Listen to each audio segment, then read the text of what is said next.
Welcome, you guys. I had to take the wig off because I knew we were going into cray cray town and I didn't want to have a headache while I was trying to listen to, or well, at least read cringelariousness.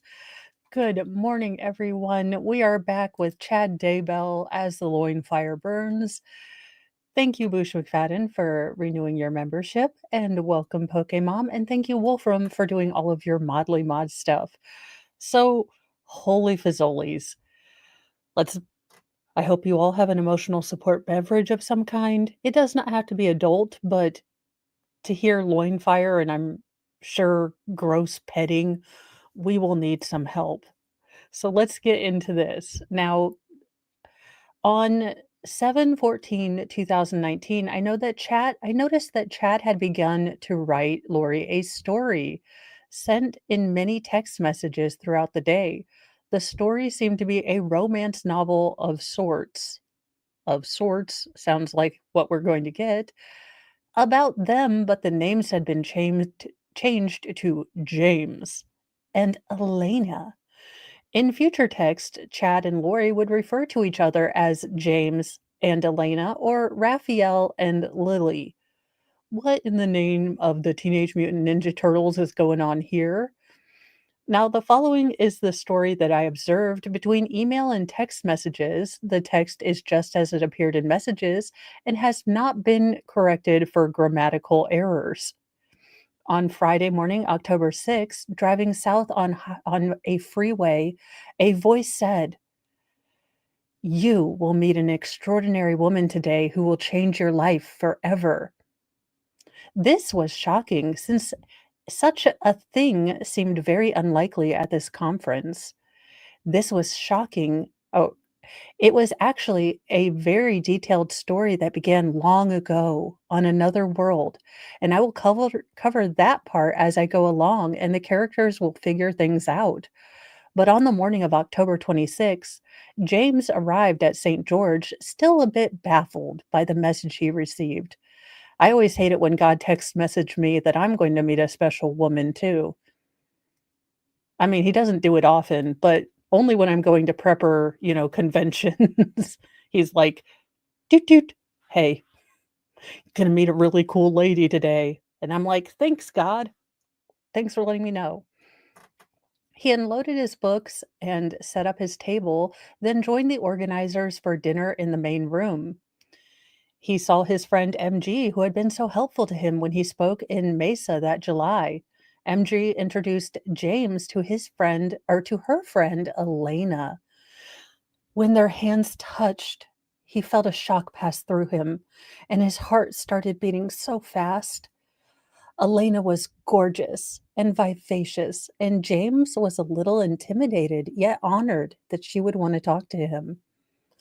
To be fair, Chad, if Lori went up and actually actively talked to you without, like, requiring money, I too would be intimidated. You look like Peter Griffin, and she looks like, well, Lori. Now we know that that pretty face hit a lot of crazy, but yes, you two do not go together. He was happily surprised when she mentioned a key part of his novel, The Renewed Earth. No one had ever recognized the significance of that scene before. I guess he was in Mesa, Arizona. Yes. He'd heard that voice before and seen that smile before. He felt they had even talked like this before. But who could be certain when? Yes, maybe you'd blacked out and couldn't remember, but you could remember. Darn it, I hate when that happens. Usually it's when I'm trying to remember my password for Discord, not when I'm meeting my, past life wife. The f It was strange, but he could remember. The feelings were very strong, as if they'd known each other oh so long. They didn't get many chances to talk after that because he had to help voice a woman's blue Muppet. I Why is Chad playing with a Muppet doll at a prepper convention? I am guessing this is real to life about what happened, but why the hell is he putting his hand up a puppet?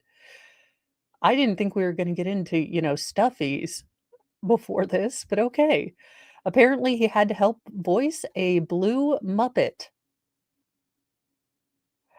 Yes, he had to voice a blue Muppet, but he watched her every chance he could, usually through the window or underneath fences. He had to stay at a relative's house that night, but he hardly slept. He just kept envisioning himself with Elena in very wonderful situations that indicated that they would be more than just friends. Aw, they were gonna hold hands. We're getting smexy.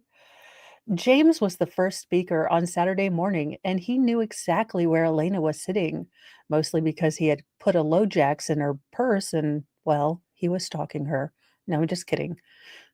He made sure to mention the scene from his book that they had discussed the previous evening. He was completely smitten by her and was nervous of what she would think about his talk and how he spoke. But he could glance at her, and she was always attentive and watching him because she was chloroformed and tied down with duct tape like the rest of the crowd. After his talk, he went to his book table. His talk had gone well, and there was a good group gathered around to buy books. His heart nearly leapt out of his chest when Elena joined him and helped sell books.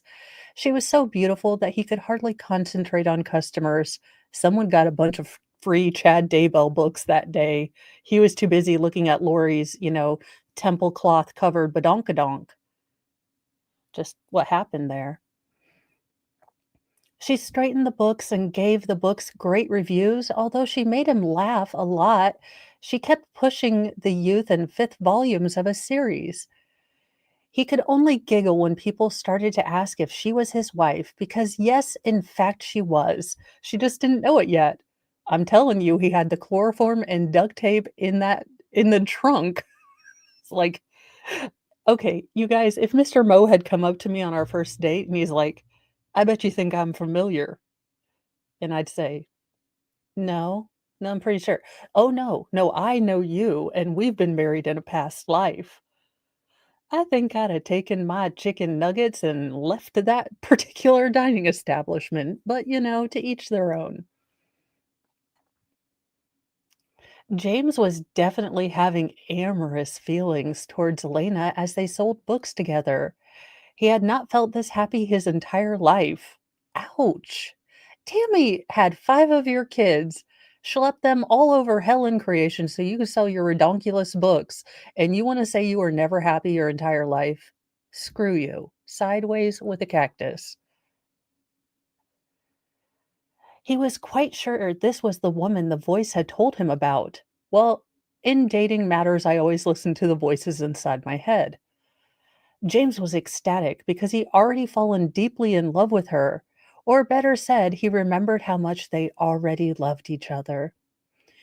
Her eyes had mesmerized him from the moment they met, but once the book sales slowed down, she stood near him behind the table. Ooh, a little nearness action. I'm feeling myself getting all verklempt. They looked deeply into each other's eyes for the first time. Blech. And he knew he was in the presence of a goddess. Mr. Mo often says that of me too, but it's usually the goddess of chaos, so it's not as lovely as I intended it. He resisted an impulse to kiss her, but his entire body was on fire. He instinctively knew she was everything he dreamed of. Now, I must clarify that James is a very difficult person to get information from. He's been blessed with great knowledge, but 99% of people he knows do not realize that. Oh, well, of course, James is an undercover superhero that's much smarter than he appears on the outside. On the surface, he may look like a local mild mannered moron, but on the inside and in his suit, he is in fact genius man. Okay. This man sold books. This is the most tortured 5th grade writing I've ever heard. We better get some good Smexy Loin Fire or Imma be pissed, y'all. Well, I mean, they did just first meet, and she doesn't even remember that she used to could be married to him because the chloroform hasn't worn off. So, we are in the beginning of the book. He is very guarded. and it's a great task to gain his trust. But as Elena leaned toward him and asked a couple very insightful questions, his heart burst with joy. He knew she was one of the very few people on earth that he could trust. James' spirit was so excited at this revelation that he shattered the thick veil that had been placed between the two souls during their mortal lives. Personally, I like to keep a thick veil between my mortal and pre-life. I don't know what I got up to before then, and I can barely remember my Discord password, so I don't need to remember my pre-spiritual, pre-birth life. So I get it.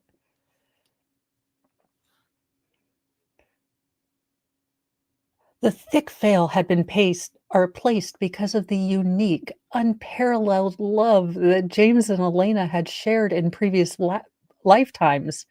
Wait a minute. So if we're going on the premise that your God is a benevolent and loving one who only wants, greatness for his children, God, when he was like recycling your lives, was like, you're really great together, but I'm going to make you forget this and you're going to be suffering alone in this particular life.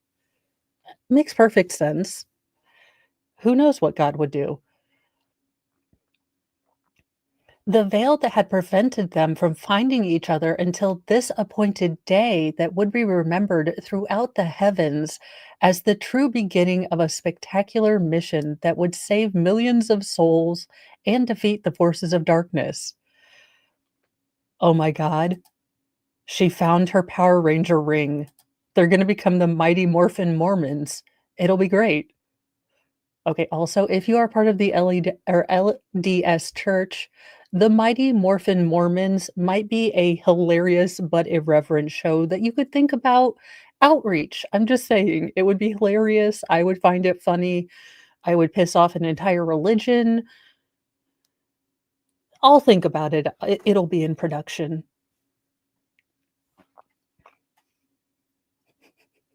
Yes, they're going to save the world from sources of darkness. James's physical attraction to Elena was almost overwhelming. But he didn't just like her badonkadonk. He liked her spirit too. Look, her spirit had a great rack too. But he was equally drawn to the spiritual energy that was radiating from her. As they talked, it was confirmed to him that they had indeed been married before and were eternal companions.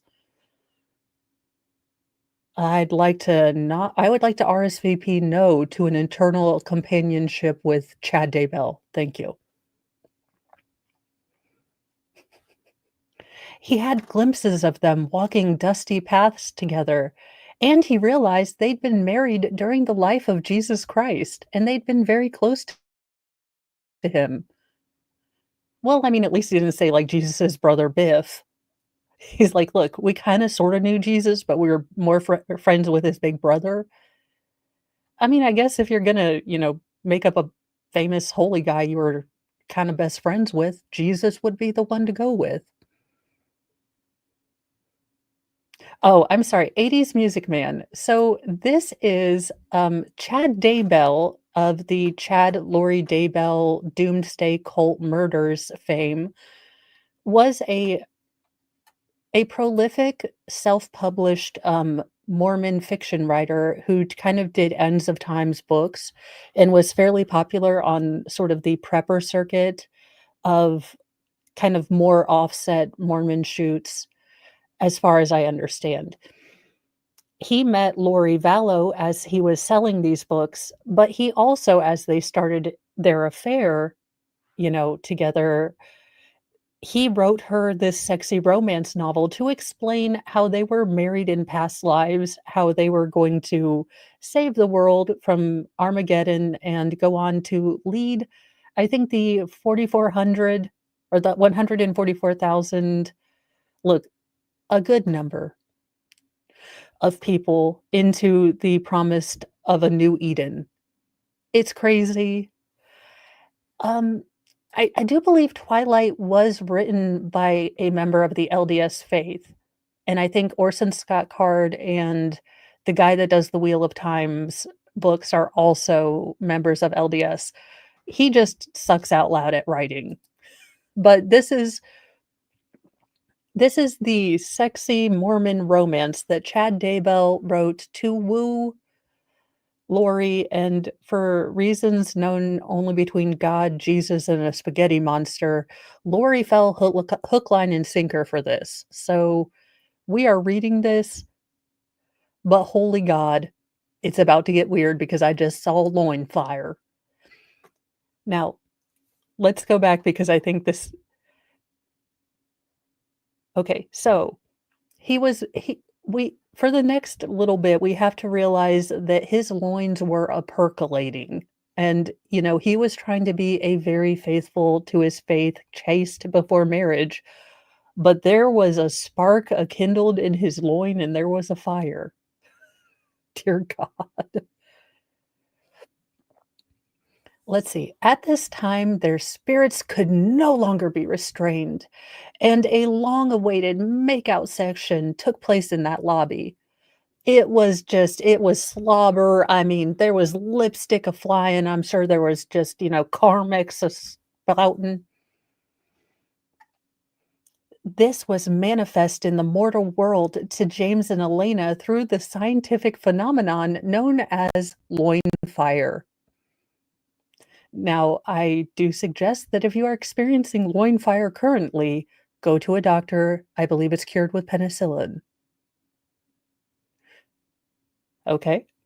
As they talked, James had a burning desire to make love to her, but he wasn't sure she felt the same way. Consent is best, guy. Consent is best. But I thought you guys were making out. So I don't. And you're in the lobby of a daggone hotel? I mean, call me crazy, but I'm no longer a teenager and I no longer want to make out in public places. All right, let's see here.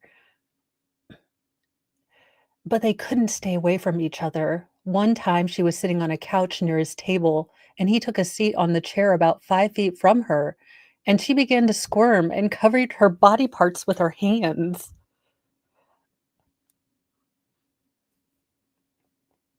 Now, I will dispel the scientific thought that women do not get horny. We do, but we generally don't squirm like we have to go potty in the middle of a hotel lobby. We generally don't do that. There's subtler signs, like we'll put on Marvin Gaye or we'll be drinking wine. But, shuffling in our seat like we have to do the potty dance is generally not how we show arousal. For any of you confused on this, if you see a woman squirming next to you, it is probably because she is deeply uncomfortable and not because she's turned on.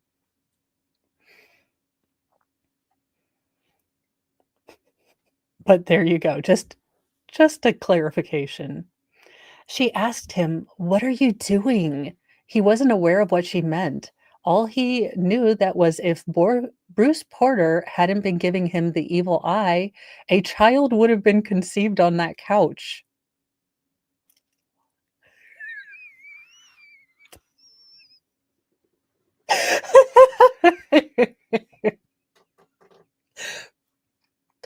Okay, so he is not touching her because okay, see, when you took a seat 5 feet from her. How is she squirming like you are on third base?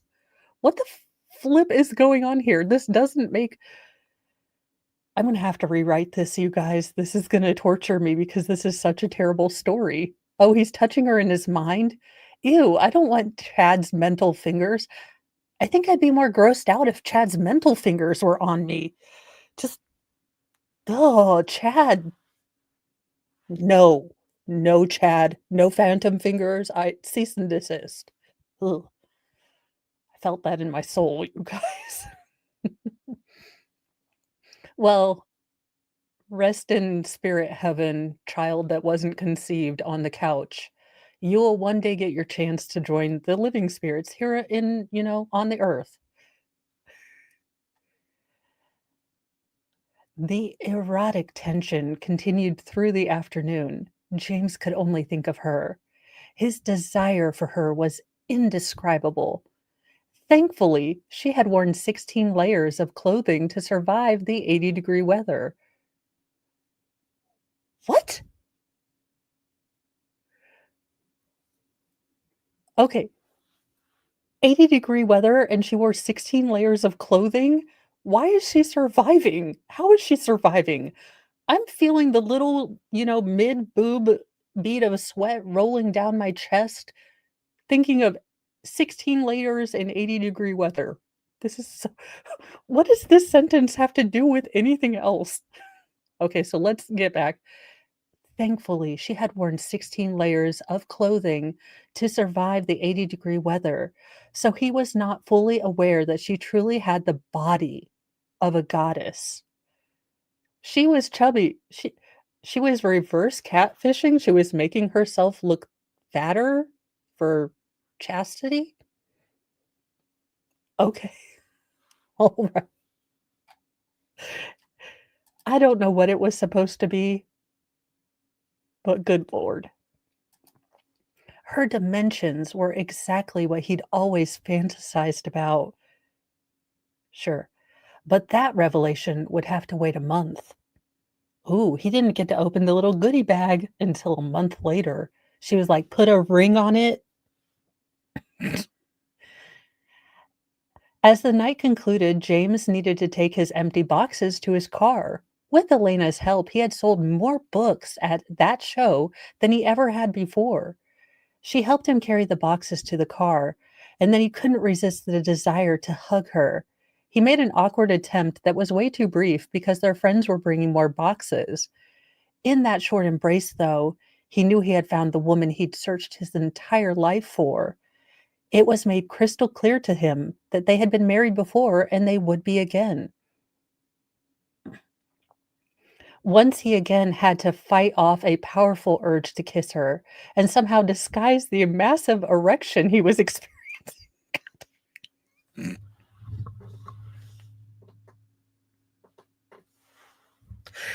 What we mean is to say low to mid-size erection. Damn it, Chad. You use a euphemism for loin fire, but you can't say, his turgidness, his stiffness, his bulge. You just have to go fully to erection? Damn it, don't cut the phrasing.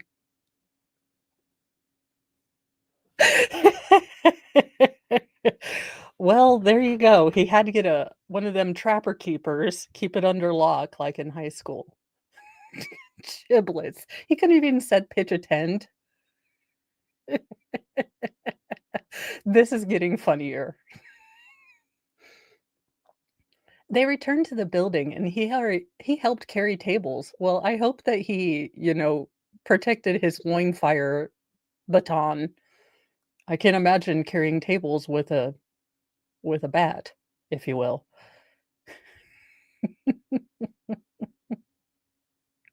What in the hell is this crap? Uh, so he was helping carry tables to the second floor while she sat on the couch, and they couldn't take their eyes off of each other. He was already madly in love, or mad. Her group of friends finally had to leave, and he was devastated, unsure how he would ever contact her again. Then her spirit took over and asked him, "Can I get your cell phone number in case I have some questions?" The Holy Spirit generally tells me not to call people, so if I do call you guys, just I'll let you know that it's usually not by the urging of the Holy Spirit, because I'm an introvert and I don't like talking on the phone. So, my spirit will never be, overtaken to go ahead and call you, just as a warning. So, if anyone calls you telling you they've had a spiritual experience and they had to call you, it isn't me. They exchanged numbers, and they gave each other a hug goodbye. It was the most wonderful, electric, delicious hug he had ever felt. Imma need you to not hug anyone around me, Chad. I don't want you to ever have a feeling, a tingle around me.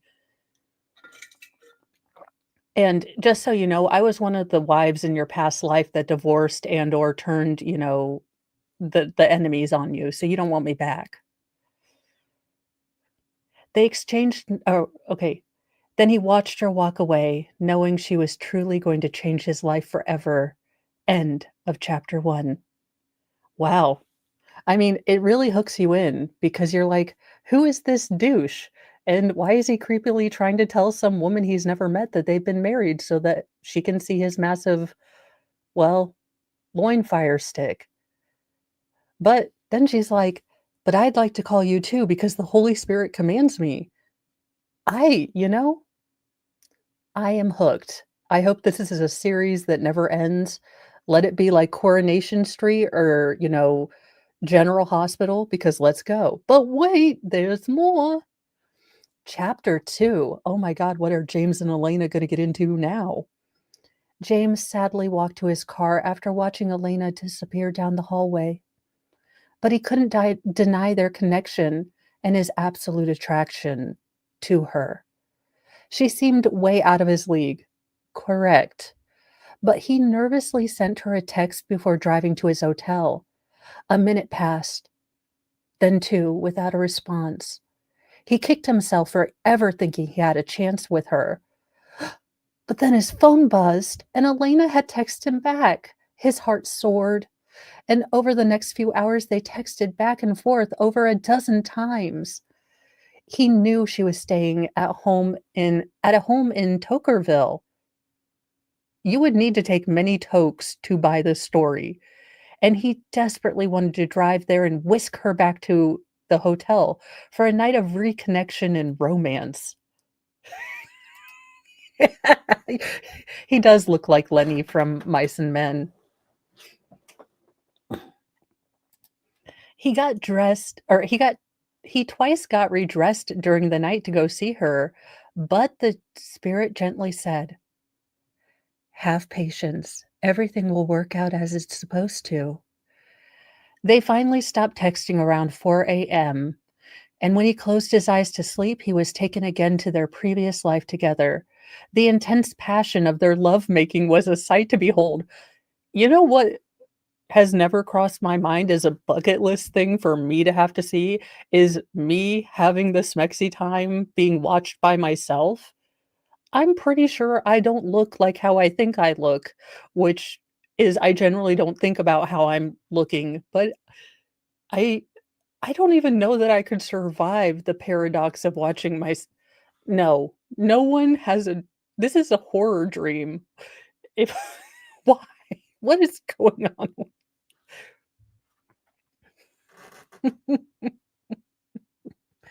He knew it would be difficult, but he would be patient if it meant he could experience that type of love just once in his life. He is such a simp.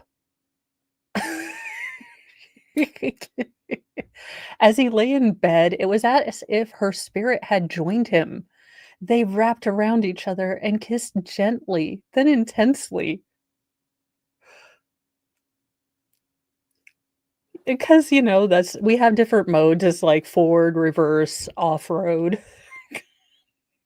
What the hell? When I'm getting kissed by spirits, I generally like them to set the mood.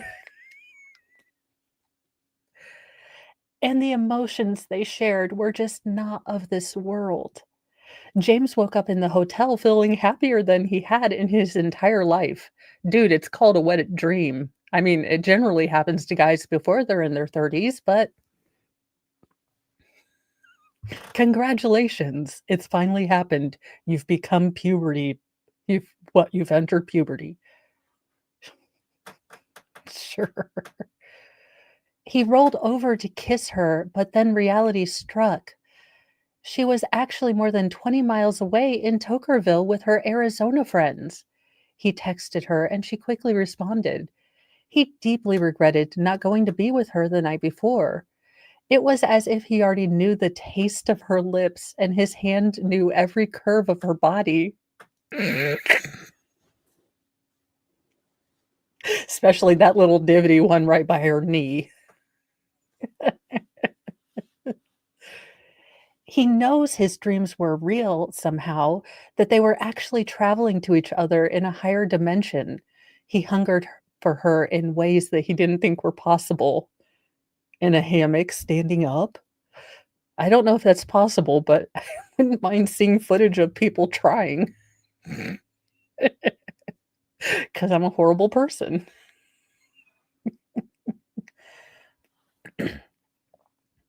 The voice was right. Elena was going to change his life forever. "Yeah, you're gonna be on death row." Didn't see that spin coming. Actually, that's an M. Night Shyamalan twist that I could deal with. We start out with this story, it all turns out to be a lie, and you go into Chad Daybell, and that's a twist. He packed his suitcase and began driving north on the freeway. As each mile passed, James could feel Elena's spirit beckoning him to join her. As he approached the Tokerville exit, it took every ounce of willpower to keep driving on the freeway. His attraction to her was beyond magnetic. He felt their souls were two halves of an eternal union, tears filling his eyes as he passed the freeway exit. Are you a 14-year-old girl? Holy God. You have more emotions in these 2 paragraphs than I've had in, well, at least 3 days. He desperately yearned to embrace her and tell her he deeply loved her, as crazy as that sounded. Yeah, you only met her yesterday. But he knew he would be seeing her in 3 weeks at, a conference in Arizona. It seemed like an eternity away, but he sensed it could be a very significant weekend for them. He was already crazy about her, and thus feelings of admiration and affection for her would only grow more intense and wonderful. During his long drive home, James was able to text back and forth with Elena. That's a ticket. And it was clear that they were extremely compatible and shared the same interests: running a cult, becoming a translated being, unaliving a few pesky people that won't let me get remarried. I mean, they do seem to have a lot of things in common, just not maybe things you can build an internal relationship on. When he arrived home, he searched the internet for anything about her, but there was nothing. She was a fascinating mystery that he wanted to spend the rest of eternity with. That's what Mr. Mo tells me every morning. You're a fascinating mystery I get to live the rest of my life with. If anyone says, "You're a fascinating mystery," it better be my psychologist and they better be writing a study paper. At the end of his drive, she suggested they should talk on the phone the next day. He was thrilled about the thought of hearing her voice again. He was falling more madly in love by the minute. Sir, you were smitten when you saw her and realized she was a real person. I don't know how more deeply in love you can get. When James heard her voice that Monday morning, the euphoria he felt Saturday came rushing back strongly. They talked for 2 hours, but it seemed only minutes. He was obsessed with her and couldn't get enough. During the first conversation with Elena, James realized she already had a strong understanding of many of the truths he'd been taught regarding how the universe really worked. Yeah, I was always really upset when I found out how Santa wasn't a thing. She must have been crushed about the tooth fairy. The lounge fire and obsession no, oh, I'm sorry, the loin fire, and now it says lounge fire, but I do believe he meant loin fire because it is a scientific phenomenon that we learned earlier. The loin fire and obsession with each other had no real explanation unless they had truly had a spiritual connection before this life. I hate to break it to you, that's called a one night stand, and that would be horniness talking, not depth of love. Uh, so James is the code name for Chad. So Chad changed their love story and gave them kind of story names.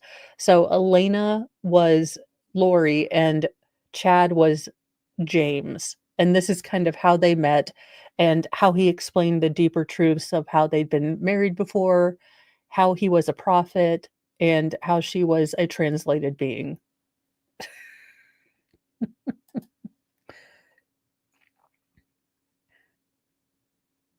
The Loin Fire and obsession with each other had no real explanation unless they had truly had a spiritual connection before this.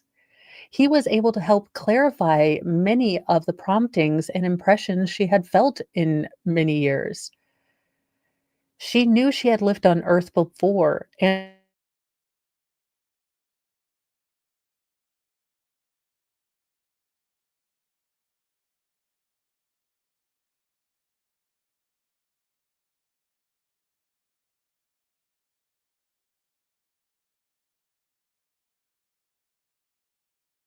this Earth, and other times on a all right, I'm back. Sorry. 50 Shades of Grey was better, and that was still not a book that I felt was cleverly written or well written. All right, let's see here. They knew the Lord had brought them together for a critical mission that only they could accomplish as a united couple. And that was, of course, to stop Mission Impossible 10. Tom Cruise must be stopped. During the next week, they spoke every day for at least an hour, but often longer. They hungered to know everything about each other. This was a new experience for James to open up and share the true feelings of his heart. But he knew he could trust her completely. The bond between them was intense, and only the vast distance between them kept their passion for each other from roaring into a blazing inferno. Ugh. I mean, spray them with a hose if you see Chad and Lori out in public, which you won't because they're both, in jail. But should you, I would just give them the old, dog in the past. Like if you caught two dogs going together, you just spray them with a hose until I'd spray him with a hose. She quickly became his best friend, or better said, two best friends had reunited and their prior love was now ignited again in a wonderful heavenly way. Even God's like, look, I didn't even know. No. As November began, James and Elena had talked on the phone every day since last seeing each other, and he was extremely impressed with her intelligence, personality, and subtle humor that made him laugh more than he had in this lifetime. Aw. She was a complete delight to talk to, and the highlight of his day was when he could hear her magical voice. It was so familiar to him, and it actually healed and soothed his heart and soul. Aw. They would both attend the same event in mid November, and it seemed like that day would never arrive. Each day they opened their hearts to each other a little more. Ooh. James knew he could trust her with the mysteries of the universe that had been revealed to him. So is Skeletor going to win?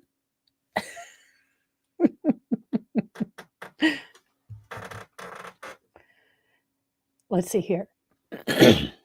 He knew they'd been married before and they'd been close friends with Jesus when he lived in Jerusalem. Sure, sure, Jan. James had served an important position in the Lord's church, and Elena had been his beloved spouse and best friend. That relationship was now meant to continue in this lifetime. In Jerusalem, James and Elena had enjoyed tremendous intimacy. Because, I would think you would focus on your mission and maybe not stop to watch yourself have sex in Jerusalem in the past, but apparently that's where you were focused on. Why? Why must I read the next paragraph? Their physical desire for one another was unmatched, and they were fortunate they could be alone morning, noon, and night, and they seized every chance to passionately express their love to each other. They simply could never get enough, even after many years of marriage. Everyone knew they were crazy about each other, and they were a wonderful example of how spouses should cleave together and love in unity.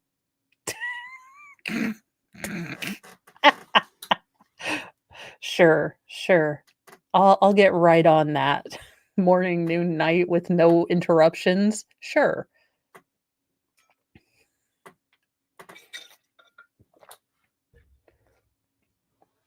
James had vision or James had visions of how they would happily and joyfully pleasure each other in his office.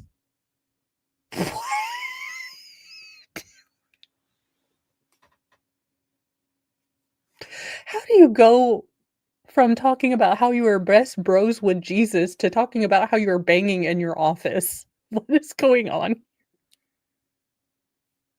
This is the most fun I've had, but I don't understand any of this. This is like a train wreck that I just have to get to the end of.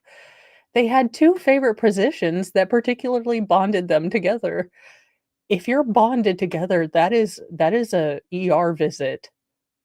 That's an ER visit. If you get stuck together, you actually should go to the doctor's office. Nothing meant more to James than holding Elena in his arms and unifying their bodies in perfect synchronization.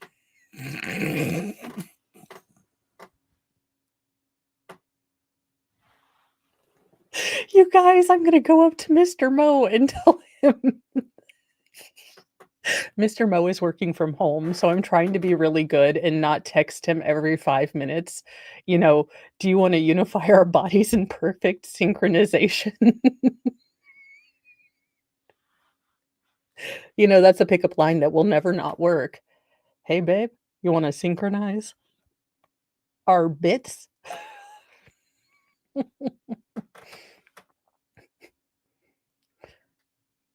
Let's see here.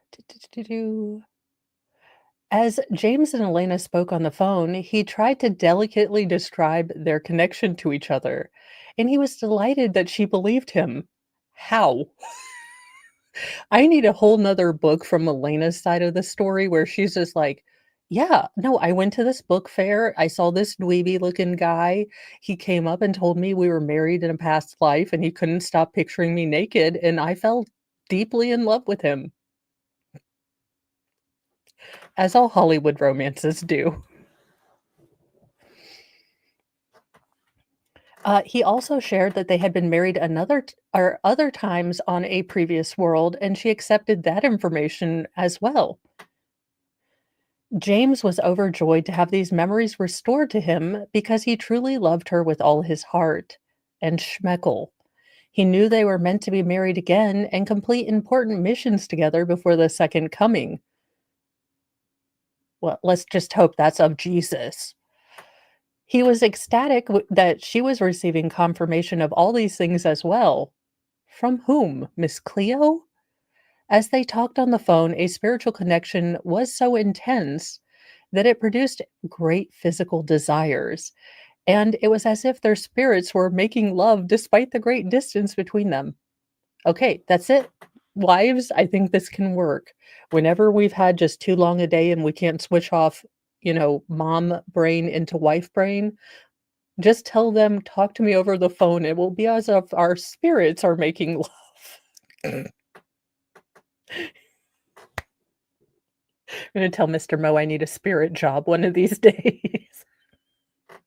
I'm having too much fun with this. I should be horrified, but this is the dumbest thing I've ever seen.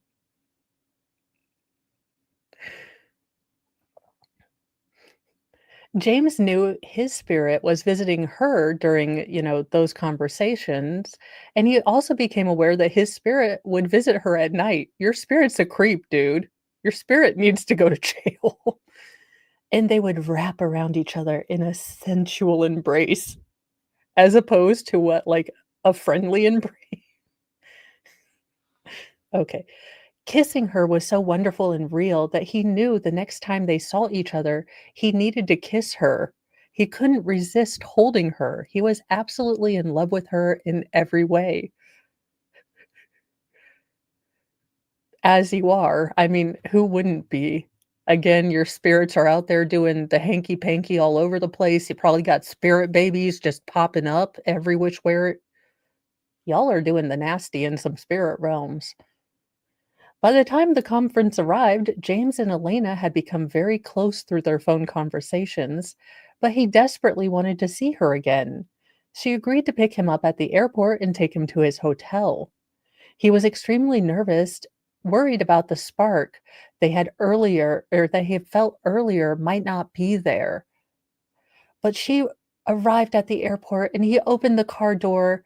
His heart nearly burst at the sight of her smile. She was stunningly gorgeous, and they gripped each other's hands, feeling the electric tingles. The love between them was powerful and real and not imaginary or delusional. The hotel was only a short distance away, just like a good hotel if you ask me. But ching. They were soon standing alone in the room, and he put his arm around her and looked into her gorgeous blue eyes. They hungered for each other, and he leaned forward and fulfilled a promise he had made to her a few days earlier. "Be still, my swooning heart." He gently kissed her tender lips, and the same heavenly electricity filled his entire body. If only it had struck you dead here, we would be done with this story, but who knows? The passionate magic that they had felt many centuries earlier came surging back powerfully. James moved to the couch.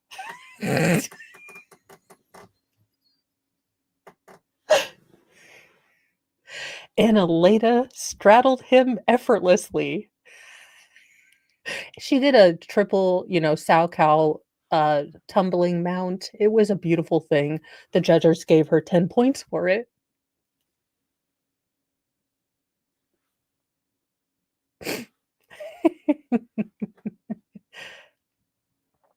As if they had done this thousands of times before. Call me silly, call me I don't think it's a sport many lose at.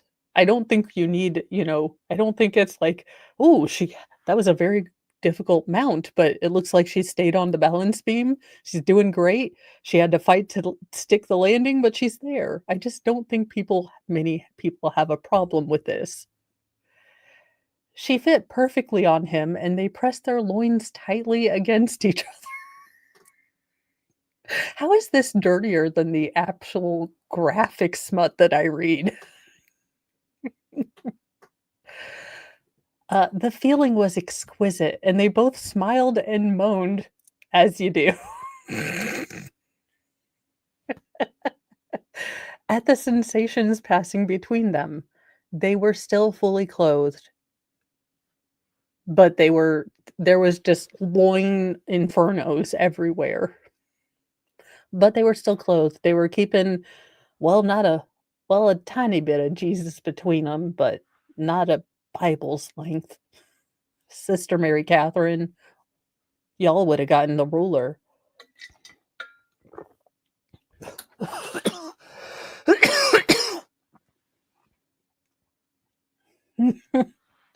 God, no, please don't call it a blessing. One second. Oh, Lord. So, they are basically, doing middle school dry humping, if you will. James felt the powerful desire to bless Elena at this time. I've never heard it called a blessing.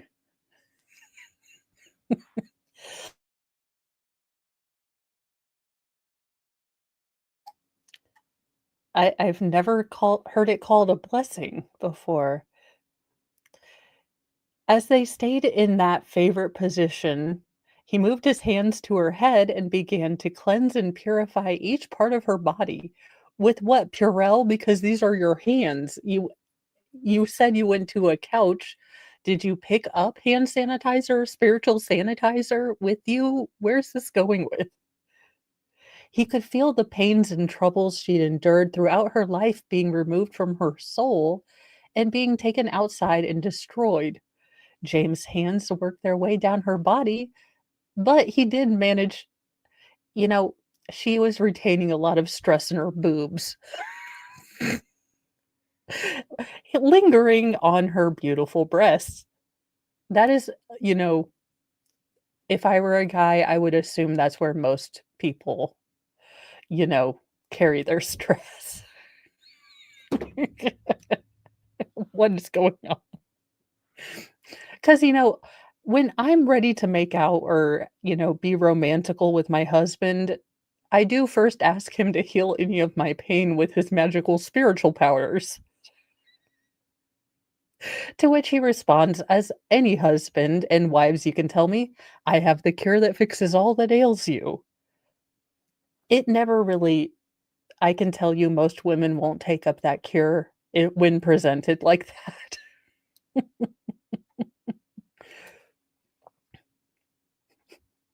Let's see. She truly had the body of a goddess, and he was experiencing an indescribable mix of spiritual and physical ecstasy. He soon concluded the cleansing of her body from head to toe, then filled her body with the balm of light and love.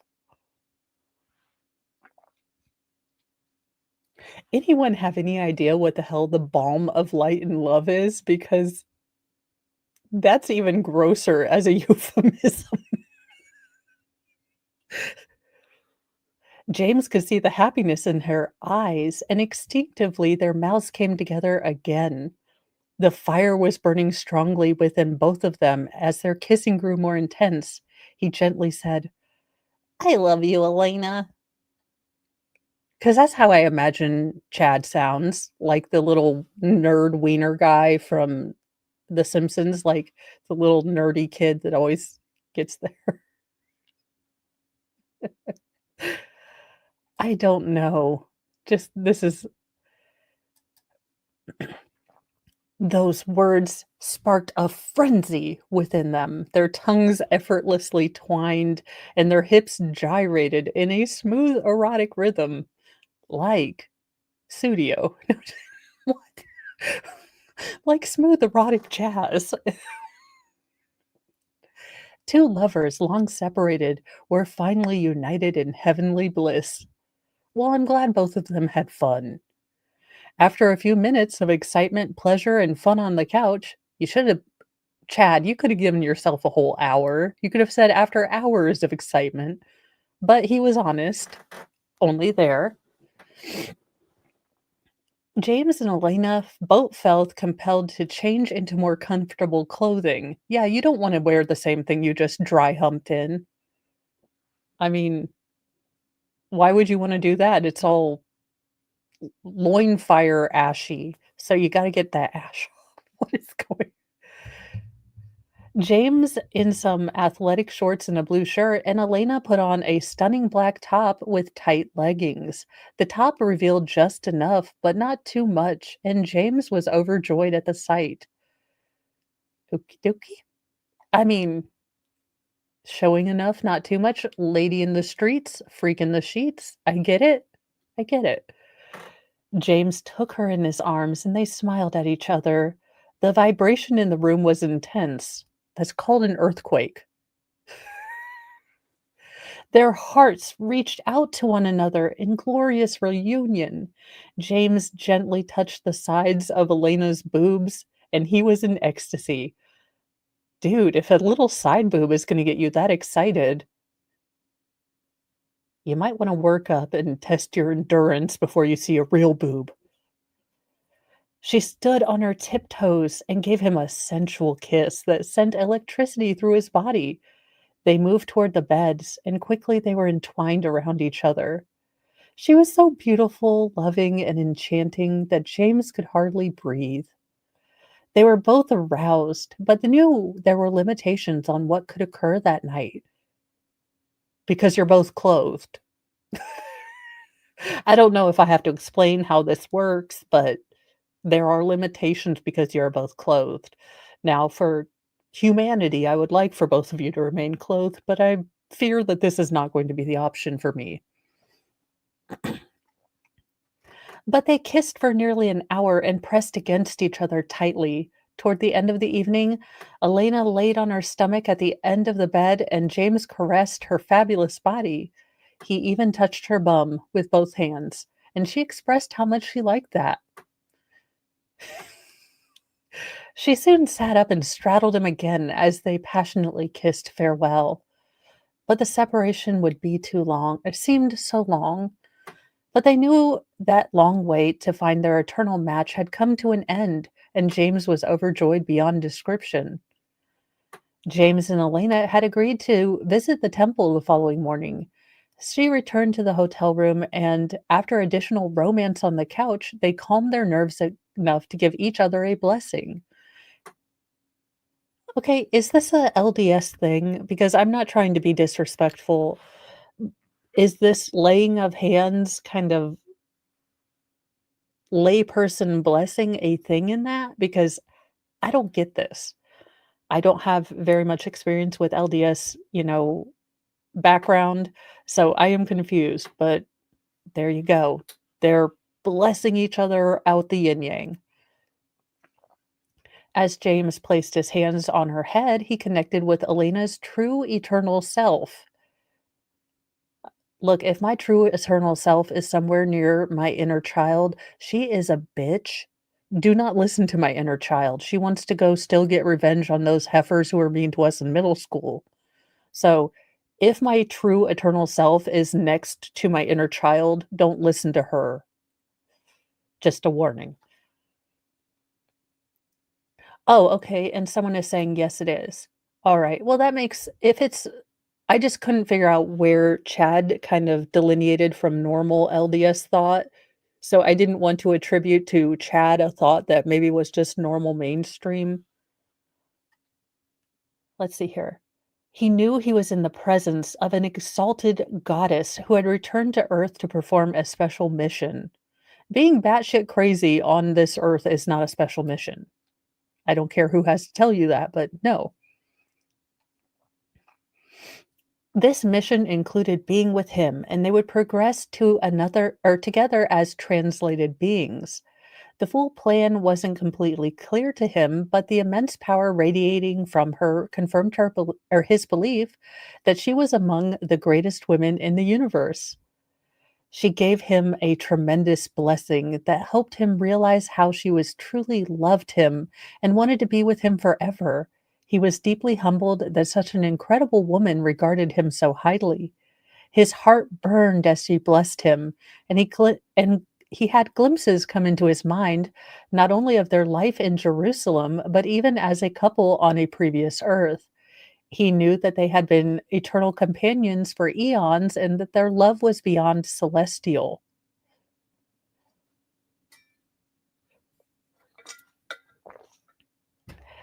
Yeah, and S, I'm beginning to think she just wore something that has about the general modesty of what I'm currently wearing. He saw some collarbone and boy went loose. Boy went nuts. They embraced following the blessings, and the emotions they felt were a mixture of eternal bliss and celestial desire. The sexual chemistry was undeniable. Yes, you've told us about it. You've not told us about what the F your mission is. If I'm gonna listen to uncomfortable sex, I'd rather go to sex ed from high school. You were promised me a mission where you were gonna save people on Earth, and since your attempt at smexiness is just grossly uncomfortable to me, I'd rather get onto the mission of you guys saving the Earth. But apparently, we have to wait, just like, these 2 had to wait to bump uglies.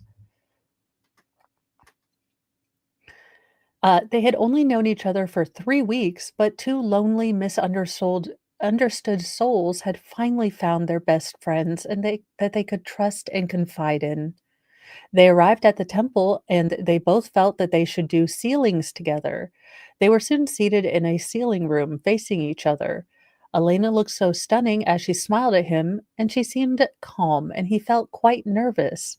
Their opportunity soon came to kneel across the altar from one another, and the sealer pronounced those sacred words. James and Elena knew they were now sealed as husband and wife for eternity.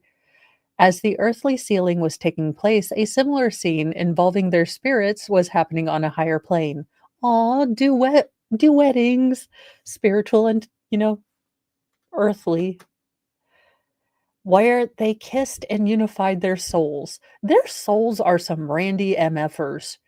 their souls are just out there getting it on like Donkey Kong. What is going on with this? Holy God.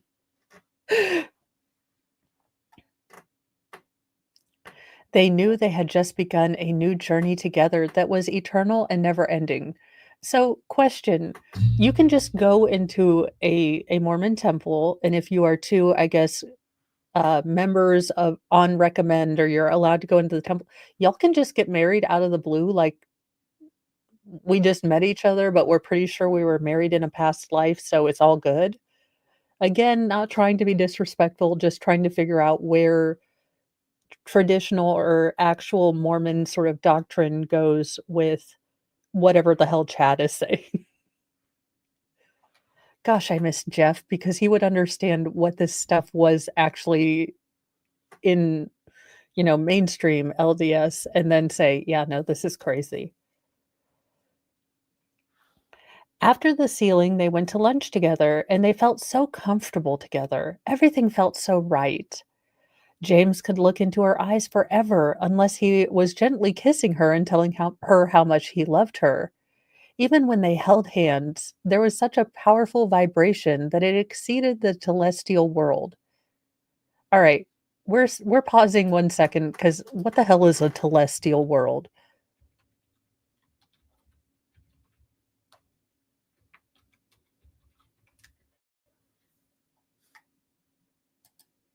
Okay, so we are going to the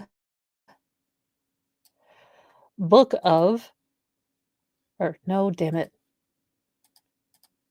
as per usual, Hot Mess Express. All right, so from the Church of Jesus Christ of Latter-day Saints website, the celestial kingdom is the lowest of 3 degrees or kingdoms of glory in heaven. The scriptures compare the glory of the celestial kingdom to the glory of the stars. So, all right, degrees of glory. All right, so I didn't know this.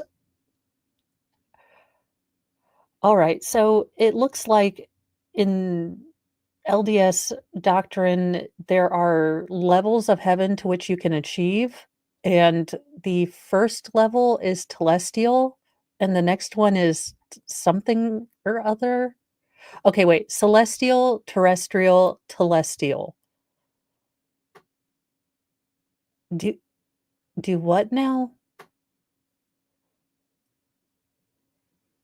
Okay, I'm gonna have to research this more because this is not making a lot of sense to me, and I don't wanna be insensitive, but this is kind of reading like, I am all the confused.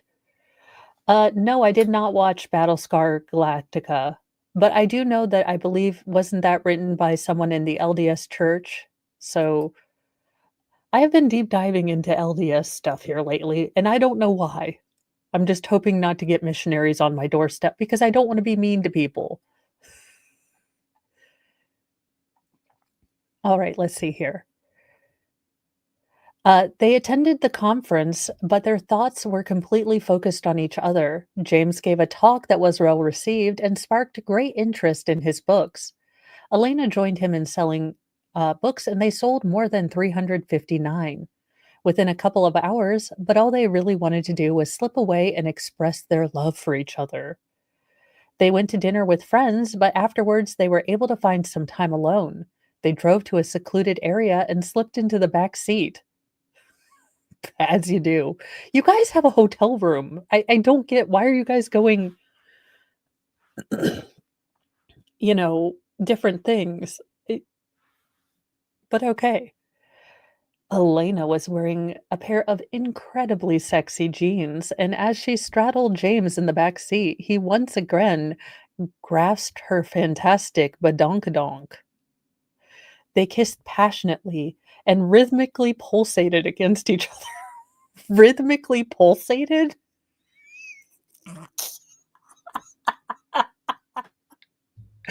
Oh my god, I'm gonna torture Mr. Mo with so much of this. You guys, this is totally not great for Mr. Mo. This is totally not good for him because I am going to start sending him so much stuff, like, "Let's randomly pulsate." Mr. Mo's gonna need therapy after I get done with this because I am using about forever. Their love was intense and undeniably real. It sure. James was now madly, crazily in love with her, and it was so wonderful to know that she felt the same way about him. One powerful moment happened earlier that day when Elena was listening to another speaker while James stayed at the table. But he thought he heard Elena say, "Come stand beside me." He went into the room and saw her standing against the wall. He moved behind her and they discreetly touched. After a few minutes, he checked his phone and saw she had texted him that very sentence at the store, or at the time he heard her voice. So now he's hearing her text in his thoughts. I mean, it'd have a great power. I would love to use it because I never ignore text, but sure, Jan.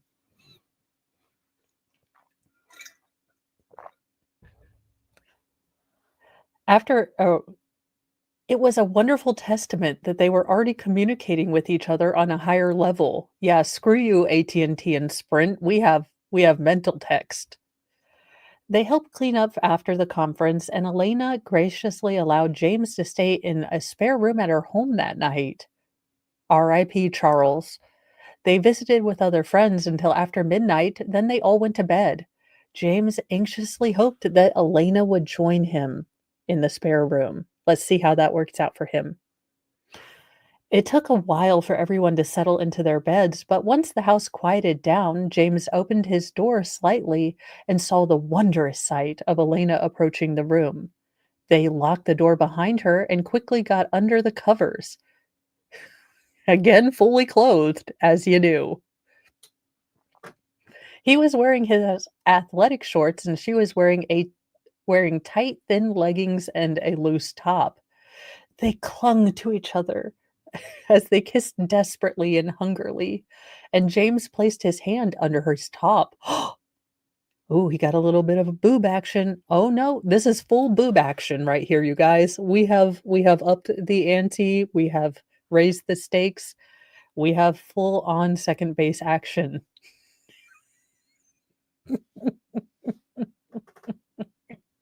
Second base, you guys. I'm so proud of us. We finally got there. Damn.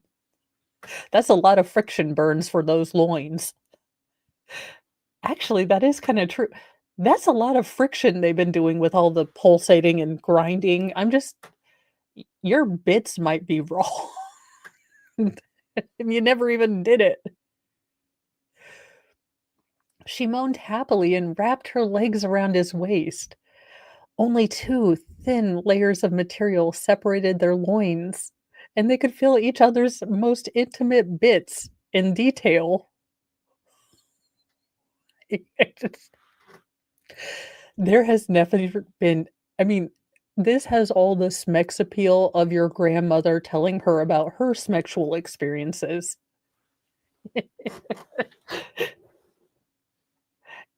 Yeah, yeah, he sounds so here's the problem with James. Not only from a reader standpoint, and I'm gonna get a little serious here, but from a reader standpoint, James doesn't have any character other than being obsessed with Alana. We're told in the beginning of the story that he has this, specific special mission and he is going to meet someone to help him with this mission. And after this, all we've got is, oh my God, Elena has boobs and I hope she likes me back.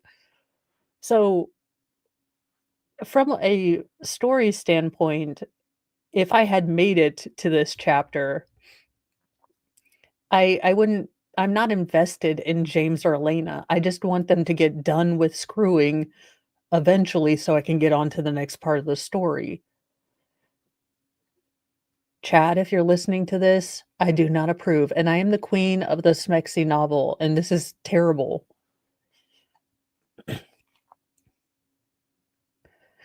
The intensity and spiritual vibration exceeded anything either one of them had felt before. It was a 9.0 on the Richter scale. They knew their spirits were actually intimately joined together. Again, these spirits are wilding out. Uh, It felt like they had left the telestial world. Elena soon mounted James again, and the rhythmic ecstasy continued for a few more minutes. And the rhythmic ecstasy will continue this way, folks.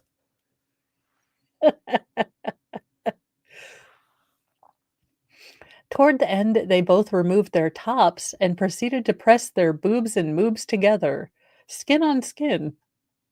They fit together perfectly, their kisses were deep and frenzied, and their desire for each other was beyond compare.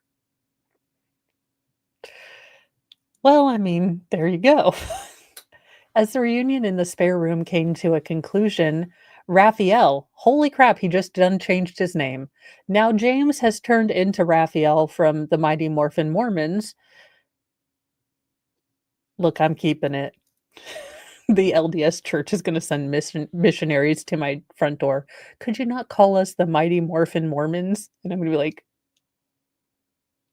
no. But now apparently James is now Raphael, as just for this sentence, because he goes back to James in the next paragraph. As their reunion in the spare room came to a conclusion, Raphael knew Elena was his perfect match. They longed to stay entwined together, but they knew it would be best to separate and get some rest. That sleep divorce thing is pretty good. By 6 a.m., James couldn't stand to be away from her any longer. He slipped into her bedroom and just stood beside her bed. Yeah, no. Do not look at me while I'm sleeping. Do not wake me up like that. But there are other guests in the house who are not aware of their sizzling love for each other. So he gently touched her shoulder to awaken her. Her eyes opened. She reached up and grabbed his arms and pulled him into bed. She was just like, "Get in here, hoss."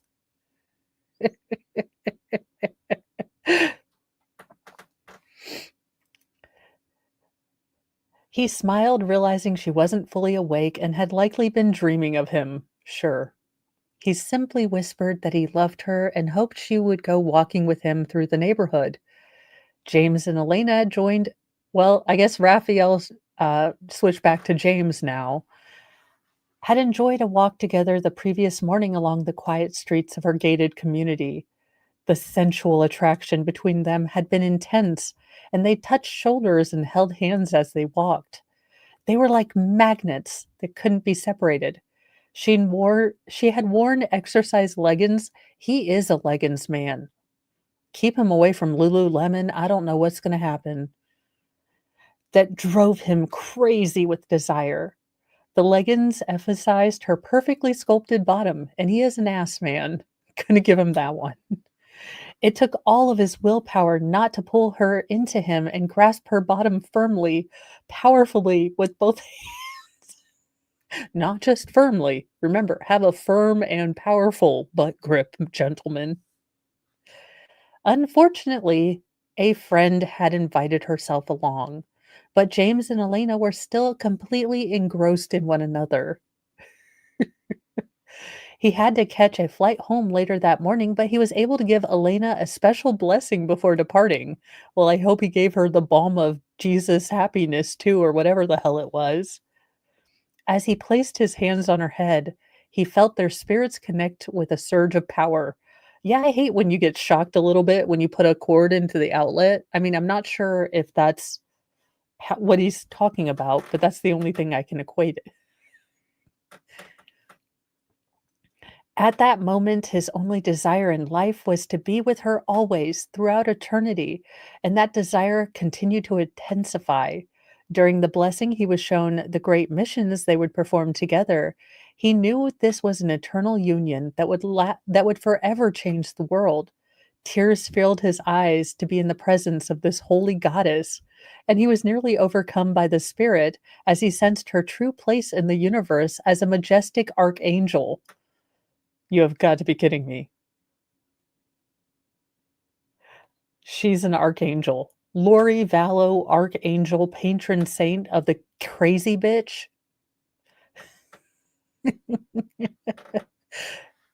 Continuing an investigation, in reading this story, the dates mentioned in and the story in general were consistent with how Lori and Chad met and started their relationship. In a follow up message from Lori to Chad, she indicated that she loved their love story.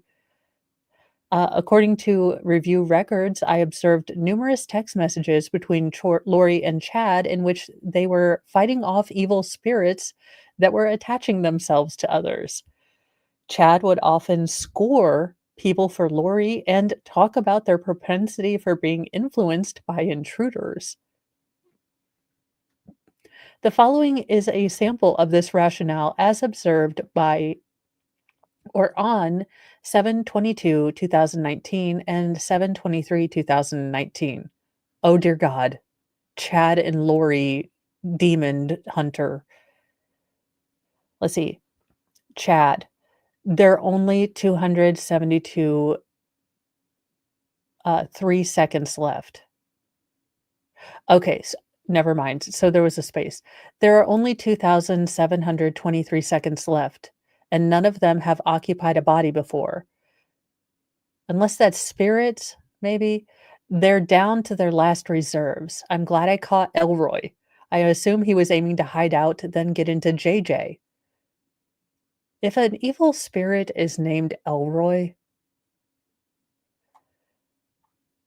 yeah, so Chad, Lori, just gross. And he can claim that they didn't consummate their relationship, but I call BS on all that, and I feel incredibly sorry for Tammy Daybell in all of this. I can't imagine coming I I hope that she didn't come to the knowledge that her husband was cheating on her, and I know that sounds weird considering he unalived her, allegedly, but I can't imagine she probably thought they had a good marriage. They'd been together for years, they had 5 children, they were now, seeing grandchildren, she was working out, they had worked together.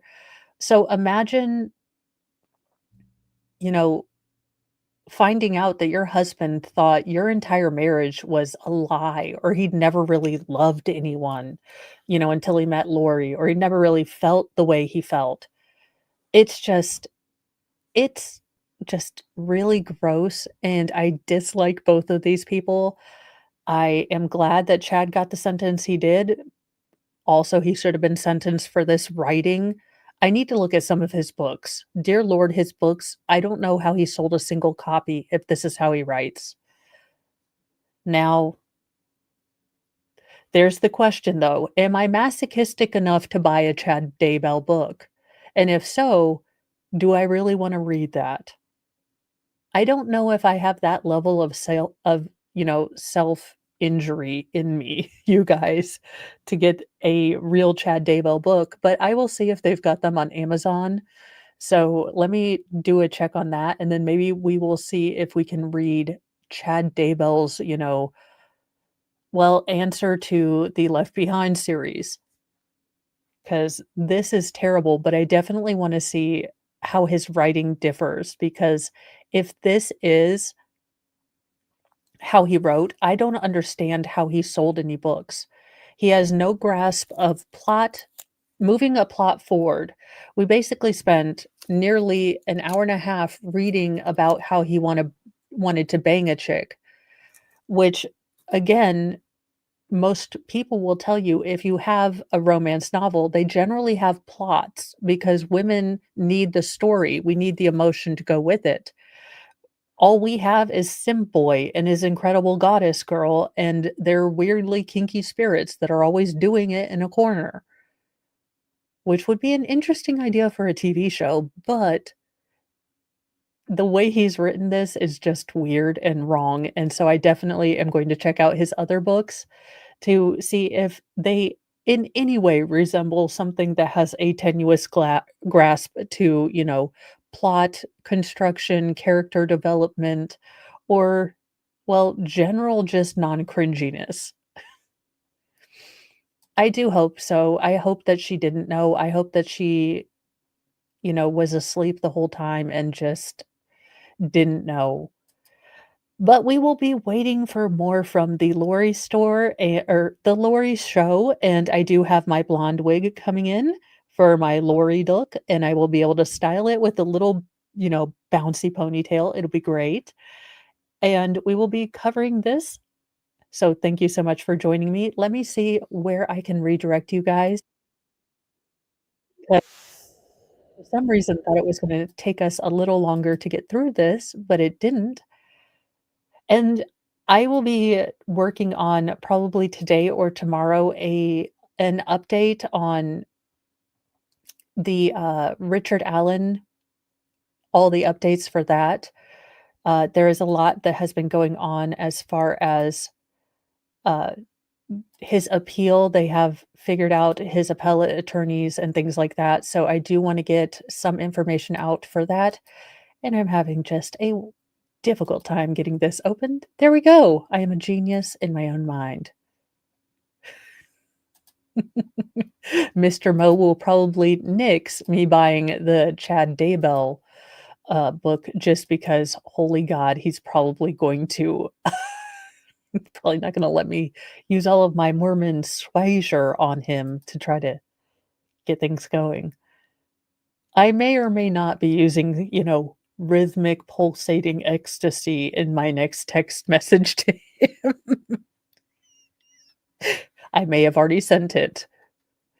Thus yet, I have not received a mental or an actual text message back, so we will see how he reacts. There will be no nightly newsy news tonight. This is our traditional date night. Yesterday, we didn't have it because of anniversary and birthday, but we will be back tomorrow night with nightly newsy news.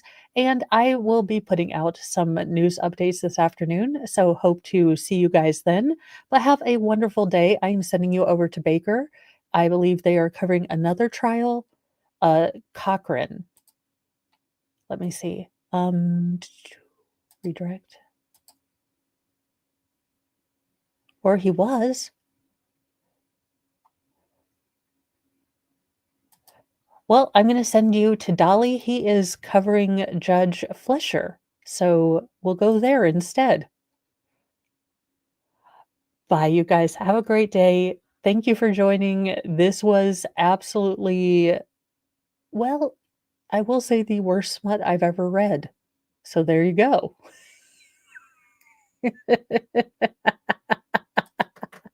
Well, I'll let you know. I'll see. We'll run an experiment and see if Mr. Mo gets, well, excited vibrations from this story. Bye, you guys.